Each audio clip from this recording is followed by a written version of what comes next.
ഫീൽഡിൽ നിൽക്കുന്ന സമയത്ത് ഇങ്ങനെ ഡ്രസ്സ് മാത്രം കറക്റ്റ് ചെയ്ത് അപ്പോൾ ഒരു മുണ്ടൂടെ കരുകയാണെങ്കിൽ 2 രൂപയ്ക്ക് നമുക്ക് എളുപ്പത്തിൽ നമുക്ക് പാഞ്ഞെല്ലായിടത്ത് പോയി വരാം. കേരളത്തിലെ വരുംകാല കർഷകരുടെ വസ്ത്രധാരണ രീതി പരിചയപ്പെടുന്ന ഒരു അടിപൊളി വീഡിയോ ആണ്. ഓണല്ലേ, ഒരു പൊങ്ങച്ചം പറഞ്ഞ് തന്നെ തുടങ്ങാം.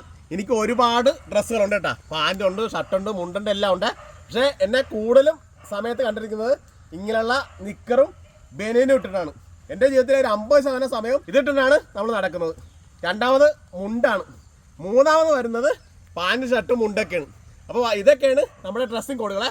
എൻ്റെ ഈ പൂപ്പാടത്തിൽ നിന്നാണ് ഈ വീഡിയോ കംപ്ലീറ്റ് ചെയ്യുന്നത്. അപ്പോൾ അതിന് ഡ്രോൺ മിഷൻ കണ്ടിട്ട് വന്നാൽ ആദ്യം പോയി 15ഓളം വ്യത്യസ്തമായ പൂക്കളും പച്ചക്കറികളും ഉപയോഗിച്ചാണ് ഈ തോട്ടം കംപ്ലീറ്റ് റെഡി ആക്കിയിരിക്കുന്നത്. മലയാളികൾക്ക് ഏറ്റവും കൂടുതൽ ഇഷ്ടം മുണ്ടും ഷർട്ടൊക്കെ ഇട്ട് കാണാനാണ് എല്ലാവരെയും. അപ്പോൾ അതൊക്കെ സൂപ്പർ ഹിറ്റ് ആക്കിയ നടന്മാരൊക്കെ ഉണ്ട്. ജയറാമും മമ്മൂട്ടിയും മോഹൻലാലും ഒക്കെയാണ് ഈ മുണ്ടും ഷർട്ടൊക്കെ ഇട്ട് സൂപ്പർ ഹിറ്റ് ആക്കിയിട്ടുള്ളത്. ഈ വെള്ളം മുണ്ട് ഞാനങ്ങനെ കാശ് കൊടുത്ത് മേടിക്കാറില്ല. എല്ലാ ഓണത്തിന് 2-3 മുണ്ട് ആരെങ്കിലുമൊക്കെ ഗിഫ്റ്റ് തരും. അപ്പോൾ അത്തരം മുണ്ടുകളാണ് ഞാൻ ശേഖരിച്ച് വീട്ടിൽ വെച്ചിരിക്കുന്നത്. കൃഷിയിടങ്ങളിൽ നിൽക്കുമ്പോൾ ഇങ്ങനെയുള്ള മുണ്ടുകളൊക്കെ ആയിരിക്കും ഏറ്റവും നല്ലത്. ഇപ്പോൾ വാഴത്തോട്ടത്തിൽ പോകുമ്പോഴൊക്കെ പെട്ടെന്ന് തന്നെ കറ പറ്റും. പച്ചക്കറിക്കായാലും ഒരുപാട് കറകളൊക്കെ ഉള്ളത് ഉണ്ട്. കുക്കുമ്പറൊക്കെ കറ പറ്റി കഴിഞ്ഞാലൊക്കെ പെട്ടെന്ന് തന്നെ ഡ്രസ്സ് ഡാമേജ് വരും. അപ്പോൾ ഇങ്ങനെയുള്ള ഡ്രസ്സുകൾക്കൊക്കെ പ്രാധാന്യം കൊടുക്കുന്നത് നല്ലതാണ്. കൃഷിയിടങ്ങൾ മാറുമ്പോൾ വേറെ ലെവലിലേക്ക് പോവുക എന്നുള്ളതാണ്. കൃഷിയിടങ്ങൾ മാത്രമല്ല, പല സ്ഥലത്തും വിൽക്കാൻ പോകണം. ചില ഓഫീസിലൊക്കെ ചില സമയത്തൊക്കെ പോകേണ്ടി വരും. അപ്പോൾ ചിലപ്പോൾ ഇറങ്ങണത് ഇങ്ങനെ ആയിരിക്കും. പക്ഷേ ഫീൽഡിൽ നിൽക്കുന്ന സമയത്ത് ഇങ്ങനെ ഡ്രസ്സ് മാത്രം കറക്റ്റ് ചെയ്ത് അപ്പോൾ ഒരു മുണ്ടൂടെ കരുകയാണെങ്കിൽ 2 രൂപയ്ക്ക് നമുക്ക് എളുപ്പത്തിൽ നമുക്ക് പാഞ്ഞെല്ലായിടത്ത് പോയി വരാം. എപ്പോഴും വീട്ടിൽ വന്ന് ഡ്രസ്സ് ചെയ്ത് മാറി നടക്കുന്ന കാര്യമാണ്. അപ്പോൾ ആയിരിക്കും നമുക്ക് ചെയ്യാവുന്നതാണ്. കൃഷിയിടത്തിലെ ഏറ്റവും കംഫർട്ടബിൾ ഏതാണെന്ന് ചോദിക്കുകയാണെങ്കിൽ ഇതാണ് എന്ന് പറയേണ്ടി വരും.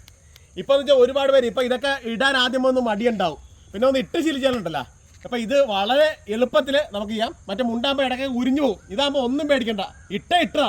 കൃഷിയിലേക്ക് കടന്നുന്ന ഏറ്റവും പുത്തൻ യുവാക്കൾ ബാഗി പാൻറ് ധരിച്ചു തുടങ്ങാവുന്നതാണ്. ഞാൻ അത്ര എത്തിയിട്ടില്ല. നോർമൽ ജീൻസും പാൻറ്റും ഒക്കെയാണ് പ്രധാനമായിട്ടും ഉപയോഗിക്കുന്നത്. ഷർട്ടാണെങ്കിൽ ഹാഫ് കൈക്കാണ് പ്രാധാന്യം കൊടുക്കുന്നത്. മുണ്ടെടുക്കുന്ന സമയത്ത് ചില സമയങ്ങളിൽ ഫുൾ കൈയും ഉപയോഗിക്കാറുണ്ട്. ഇട്ട് തീർന്നിട്ട് എടുക്കാതെ ഇട്ടേക്കട്ടെ. കണ്ട ലൂസുണ്ട്. ഇതെനിക്ക് ഇഷ്ടമല്ല തീരെ. എപ്പോഴും ബോഡി ഫിറ്റ് ആയിട്ട് നിൽക്കുന്നതാണ് ഇഷ്ടം. പ്രധാനമായിട്ടും ഇൻസെർട്ട് ചെയ്യണമെന്നുണ്ടെങ്കിൽ ഇങ്ങനെ കംഫർട്ടബിൾ ആയിട്ട് തോന്നണമെന്നുണ്ടെങ്കിൽ ഇതാണ് നല്ലത്. കമ്പനി പോണവരായാലും എവിടെയെങ്കിലൊക്കെ ഓഫീസുകളിൽ പോണവരായാലും സർക്കാർ ജീവനക്കാരായാലും ബിസിനസ്സുകാരായാലും എപ്പോഴും അവരൊക്കെ ഫോട്ടോഷൂട്ട് നടത്തും. നമുക്ക് പക്ഷേ സമയം കിട്ടാറില്ല എന്നുള്ളതാണ്. പക്ഷെ ഇന്ന് സമയം കണ്ടെത്തിയിരിക്കണേ.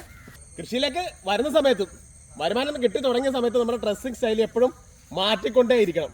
അപ്പോൾ ഞാനൊക്കെ തുടക്ക സമയത്ത് നല്ലൊരു ഡ്രസ്സൊക്കെ ഇട്ടൊരു വേദിയിലേക്കൊക്കെ കടന്ന് ചെല്ലുന്ന സമയത്ത് ആൾക്കാർ നമ്മളെ ഒരു അത്ഭുതത്തോടെയാണ് നോക്കിയത്. പക്ഷെ അത് നമ്മൾ അങ്ങനത്തെ ഒരു കൾച്ചറിലേക്ക് നമ്മൾ വരിക എന്നുള്ളതാണ്. നമ്മളെ വെൽ ഡ്രസ്സായിരിക്കണം എപ്പോഴും എവിടെ പോയി കഴിഞ്ഞാലും. കൃഷിയിടങ്ങളിൽ നമുക്ക് റഫ് യൂസ് ചെയ്യാം. നല്ല സ്ഥലത്തൊക്കെ പോകുമ്പോൾ പ്രീമിയം ഡ്രസ്സ് തന്നെ ധരിച്ച് പോകാൻ ശ്രദ്ധിക്കണം. എങ്കിൽ മാത്രമേ നമുക്കൊരു പവർ കിട്ടത്തുള്ളൂ. പാൻറ്റും ഷർട്ടും അല്ലെങ്കിൽ മുണ്ടും ഷർട്ടും ഒക്കെ ഒറ്റ കളർ ഇട്ടുകൊണ്ട് പോകുന്നത് കൂടുതലും ഉദ്ഘാടനത്തിന് പോകുന്ന സമയത്താണ്. അത് നമ്മുടെ പ്രീമിയം കാറിലാണ് പ്രധാനമായിട്ടും പോകുന്നത്. ആരും എന്ത് വിചാരിക്കുമെന്ന് ഓർത്തിട്ട് ഡ്രസ്സിങ് രീതിയിലൊന്നും യാതൊരു രീതിയിലുള്ള മാറ്റവും വരുത്തേണ്ട എന്നുള്ളതാണ്.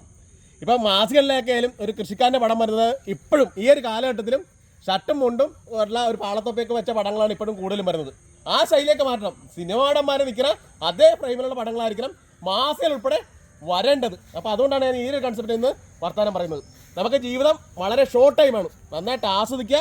പറ്റുന്നുണ്ടെങ്കിൽ ഒരു ചെറിയൊരു വെക്കേഷൻ കൃഷിയിലായാലും കണ്ടെത്തിയ ഒരു ടൂറൊക്കെ പോകുന്നത് ഏറ്റവും മനോഹരമായിരിക്കും. ഈ ഓണക്കാലത്ത് എല്ലാ കർഷകർക്കും ലോകമെമ്പാടുമുള്ള എല്ലാ മലയാളികൾക്കും ഒരു അടിപൊളി ഓണം ആശംസിക്കുകയാണ്. ഗോഡ്സ് ഓൺ കൺട്രിയാണ് കേരളം. ടൂറിസ്റ്റിന് വലിയ ഒരു സാധ്യതയാണ് വരാൻ പോകുന്നത്. അപ്പോൾ ആ സമയത്തൊക്കെ പുതിയ ഗസ്റ്റൊക്കെ നമുക്ക് തോട്ടത്തിലേക്ക് വന്ന സമയത്തൊക്കെ നമ്മൾ വെൽ ഡ്രസ്സായിട്ട് നിൽക്കുന്നതാണ് ഏറ്റവും നല്ലത്. നമ്മൾ നിൽക്കുന്ന നെപ്പിലൊക്കെ നമുക്ക് എല്ലായിടത്തോട്ടും കയറി പോകാനുള്ള രീതിയിലേക്ക് വന്നം ഒരു 5 വർഷത്തിൽ കൃഷിക്കാർ വന്നിരിക്കും. ഇപ്പോൾ പാടത്തെ ഷൂട്ടിന്ന് കഴിഞ്ഞിരിക്കണേ.